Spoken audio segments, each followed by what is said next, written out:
Alors il y a une autre question, c'est Lali, internaute, qui vous la pose. Instaurer des quotas de journalistes de droite, je crois que c'est une idée que vous avez émise. Ça Vous vous fait pensez peur, ça, hein, vraiment Michel Urvois? que c'est... Moi je n'ai aucune peur.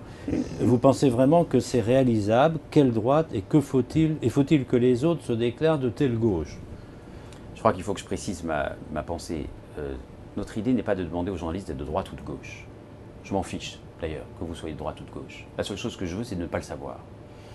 En revanche, j'ai constaté, notamment sur des médias du service public, c'est-à-dire ceux que nos concitoyens financent à travers la redevance, chacun, honnêtement, râle un peu en faisant son chèque de redevance, eh bien que certains journalistes détournaient, instrumentalisaient cette belle profession à des fins de militantisme politique. Et ça, je ne l'accepte pas.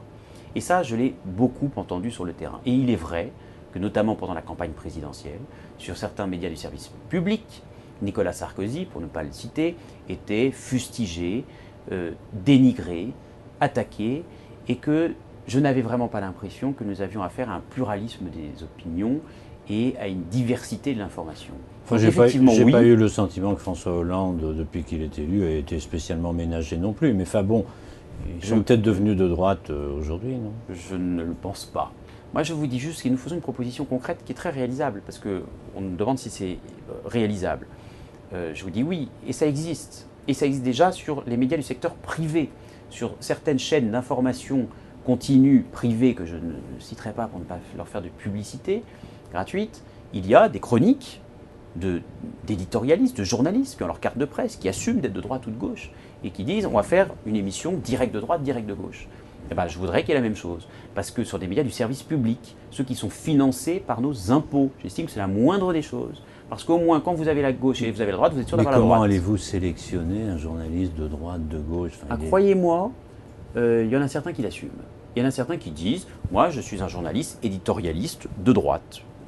On peut en citer, que ce soit Éric Brunet, Elisabeth Lévy, Éric Zemmour. Il y en a d'autres qui s'assument de gauche. Si vous écoutez Bruno Roger Petit, vous savez qu'il est de gauche, il n'y a pas de problème. Pourtant, il est journaliste. Si vous écoutez certains journalistes de France Inter, vous dites qu'il n'y a pas de problème, je sais à peu près où sont ses opinions politiques.